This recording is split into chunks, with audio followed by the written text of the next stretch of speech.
Today I'm going to build a super powerful gaming PC, and since I'm an adult with bad spending habits, I decided to go all out for my first ever PC. But first, there's one big problem. I don't know anything about computers.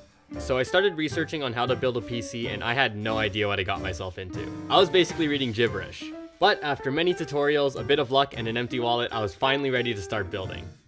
Although I didn't set a budget for this build, I wanted to put a major focus on the processor and graphics card for the best possible video game productivity performance.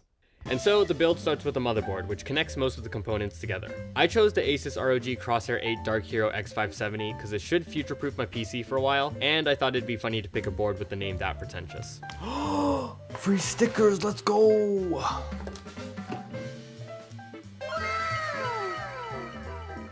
Okay, I'll keep it real, this thing looks high-tech, and my timbers were shivering just looking at it.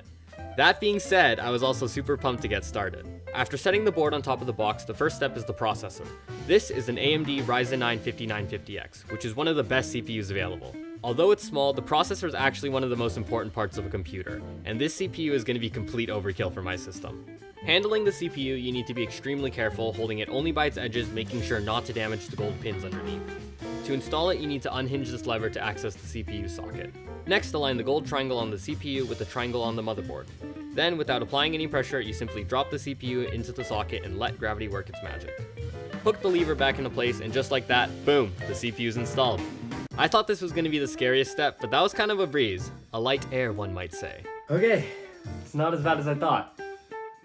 Alright, next up is the RAM. This is the popular Corsair Vengeance RGB Pro Slimline Edition. And yes, the rest of the part names are going to be just as long. I think 32 gigs should be plenty for a pleb like myself, but I can always get more later on. The RAM goes in these slots here, and since I only have 2 sticks, they're going in slots 2 and 4, so my PC can take advantage of dual channel RAM. And I'm not even going to act like I know what I'm talking about, I'm just following instructions. To install, unlock the slots with these clips and make sure to line up the notch in the RAM with the notch in the channel. The RAM can only go in one direction, so check beforehand to make sure you don't mess it up, knucklehead. Okay.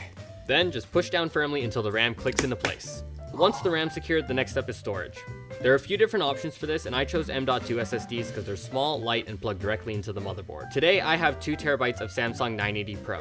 To install, I unscrewed the faceplates covering the M.2 slots. SSDs can come in different sizes, so use the included plug adapters to fit your own needs. I insert the stick at a bit of an angle, press down on the SSD to screw it into place, and reattach the faceplate. If the plate has a thermal pad, also make sure to peel off the protective film beforehand. Then I repeated the same process for my other SSD, and voila, I now have a stupid dumb amount of computer storage. And I was feeling pretty good at this point. If you've never built a PC before, I highly recommend it. It's honestly very satisfying. Adult Legos, as my friend put it. And now it's time to mount the motherboard.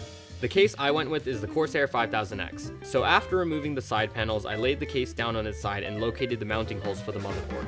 Then I gently slid the board into place, making sure to line up the back I/O with its opening.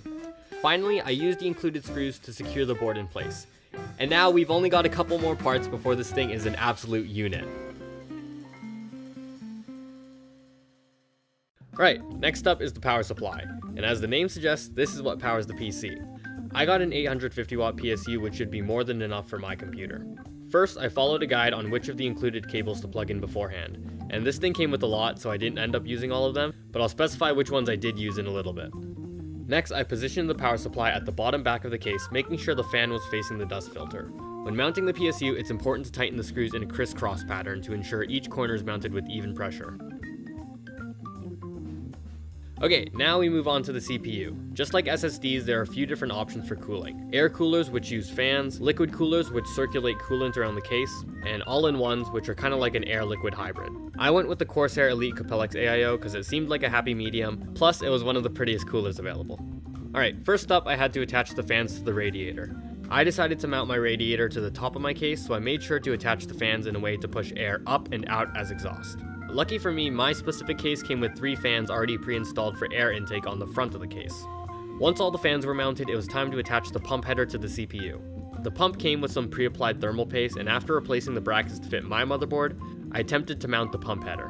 But, surprise surprise, I managed to mess that up. No. So, I used some rubbing alcohol to clean off the pump header and CPU, and then I tried to apply some of my own thermal paste. Yeah, I had to buy some more thermal paste. I think I was a bit zealous with my application, and I probably used way too much, but I wasn't going to go through that again, so I just carried on. And after a bit more struggling, I finally managed to screw the pump header in place. Thank God. I finished it off with a bit of aesthetic changes, and then it was on to the big boy. Now for the star of the show, the graphics card. If you know anything about GPUs, you probably know that they're basically impossible to find right now. I got super lucky and was able to find not just any GPU, but the Asus TUF RTX 3080, which is basically like a GPU infinity stone. Alright, no, that was a bad joke. Cut that. To mount the GPU, first I needed to unscrew some of the back plates. Then I clipped the graphics card into the PCIe slot with a bit of pressure and secured the back with some screws. And just like that, the GPU is installed. At this point, everything is plugged in and all that's left is the cables. Coming from the power supply, I first connected the large 24-pin cable to the right side of the motherboard. Next up was the CPU cables, which plugged right into the top left corner. Then the PCIe cable, which plugs right into the GPU. In my case, I have two 8-pin connectors, so I made sure to occupy both of them. Finally, there were the case cables, which each went into their own respective spots at the bottom edge of the motherboard. I also plugged in all the fans, and a certain idiot forgot to record that part. And just like that, all of the parts were finally connected. It's kind of poetic in a sense.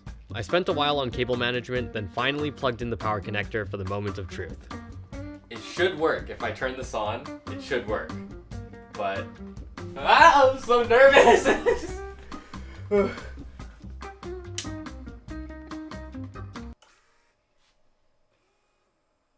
Yes! Oh my god. Oh, let's go! I know, I'm as surprised as you are. I didn't f it up. Let's go! Alright, we're nearly there, stay with me. After plugging in my screen, keyboard, and mouse, and spending way too long trying to set up Windows, I finally installed the OS and all of the necessary drivers. Then I ran a user benchmark test, and this thing knocked my socks off. God damn! Oh my god, look at these numbers! And now I can finally fulfill my dream of becoming a pro gamer. Finally, I put the side panels back on and peeled the plastic to officially take this from a build to a built. I'm so happy with it. The process was definitely a lot, but my Fortnite Roblox machine is complete. Hello, yes, it's me, the guy who posted 2 videos and disappeared for a year. And if you remember me, hi, I'm back. Okay, you're probably wondering, where the hell have you been the past year? And my answer, I'll tell you when you're older. Maybe in a future Q&A or something. Subscribe to find out. But all that matters is I'm back now, harder, better, faster, stronger than ever. And this time, I'm just gonna go all in. I swear more videos are coming. So if you like this one, drop a like, comment, subscribe, hit the bell, and follow me on Instagram if you want. And yeah, let me know what you guys think of this thing. That's all from me, and I'll see you guys with the new video next year. Bye!